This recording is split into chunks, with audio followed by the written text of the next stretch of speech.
Leo hii kila mtu kimuuliza itikadi ya Chama cha Mapinduzi atakwambia ni ujamaa na kujitegemea. Lakini je, hii maana ya ujamaa na kujitegemea inafanyaje kazi katika mazingira ya kileo? Kwa sababu hii itikadi ya Chama cha Mapinduzi iliasisiwa miaka mingi sana na waasisi wa chama chetu.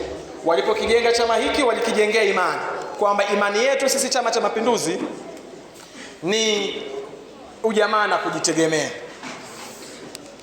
Sasa katika mazingira ya kileo, hii ujamaa na kujitegemea unafanyaje kazi? Lakini huko nyuma itikadi hii ya ujamaa na kujitegemea, chama chetu kilipata mafanikio kupitia itikadi hii. Huko awali ilikoanzishwa katika mfumo wa elimu, unaona kabisa wananchi walihusishwa katika kutanua wigo wa elimu katika nchi yetu. Watu walijitolea katika kujielimisha na kujenga miundombinu ya elimu. Lakini pia katika afya, vituo vya afya vilijengwa kupitia hii dhana ya ujamaa na kujitegemea. Watu walifanya shughuli kwa pamoja kujenga na kujiletea maendeleo katika nyanja za elimu, afya na umoja wa kitaifa. Mafanikio yalifikiwa kutokana na dhana hiyo ya ujamaa na kujitegemea, kwamba sisi tunafanya vitu vyetu kijamaa kwa pamoja kwa kushirikiana, lakini tunataka tujitegemee.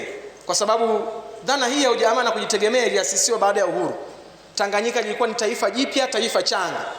Mwalimu alivyoasisi hii itikadi ya ujamaa na kujitegemea, wananchi waliletwa pamoja, tufanyeni kazi pamoja lakini tujitegemee.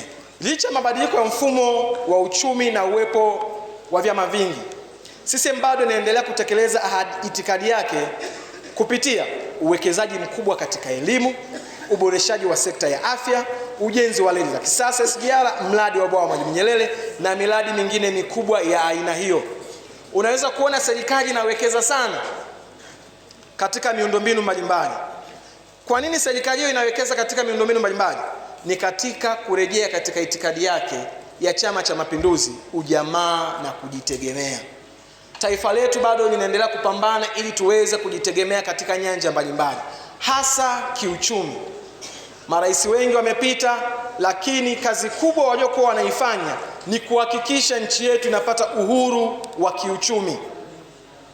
Katika siasa za kileo, CCM inaendelea kusisitiza mambo mbalimbali katika kuakisi hii itikadi ya ujamaa na kujitegemea: maridhiano, umoja wa kitaifa, uwajibikaji wa viongozi, ushiriki wa wananchi, kupinga rushwa na maendeleo jumuishi.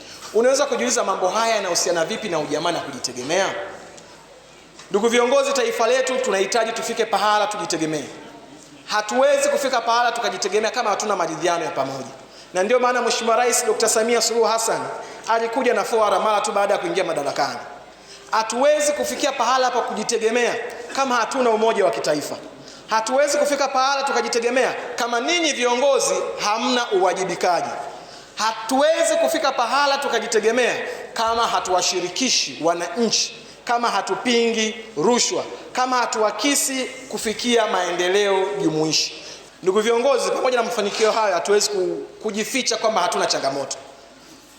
Ni kweli itikadi hii inakumbwa na changamoto mbalimbali. Kwa mfano, sisi sote tutakubaliana kwamba tuna tatizo kubwa la ajira kwa vijana wetu Tanzania. Lakini pia dunia yetu imekumbwa na mabadiliko makubwa ya kiuchumi. Changamoto nyingine ni kuenea kwa taarifa potofu. Sisi sote ni mashahidi hapa, juzi tarehe 7 watu tulibaki ndani. Kwa nini? Wako tu watu wachache walikaa mtandaoni wakahamasishana kwamba leo tutatoka, tutaandamana. Vyombo vyetu vya ulinzi na usalama vikaimarisha ulinzi, sisi wengine wote tukajawa na hofu. Hofu hii ilipitia wapi? Ilipitia kwenye mitandao ya kijamii. Kwa hiyo hizi ni changamoto katika kuitekeleza itikadi yetu katika dunia hii ya kileo. Mara kadhaa wametoka watu hadharani wakisema CCM inalewa rushwa. Chama hiki ukisoma maandishi yake kwa maana ya katiba na miongozo yake, waasisi wa chama hiki, moja ya malengo waliojiwekea ni kupinga na kutokomeza rushwa. Ni kweli tunao viongozi ambao sio waaminifu kwenye chama na serikali. Usiwe wewe sehemu ya hao viongozi. Maandishi ya chama hiki yanakemea na kupinga rushwa hadharani. Lakini leo hii CCM ndio chama nambari 1 kinatuhumiwa kwamba chama kinakula rushwa, chama sijui kinafanya ubadhirifu. Kwa nini tumefika hapo? Wako viongozi ambao sio waaminifu. Usiwe wewe kiongozi ulioko hapa ndani.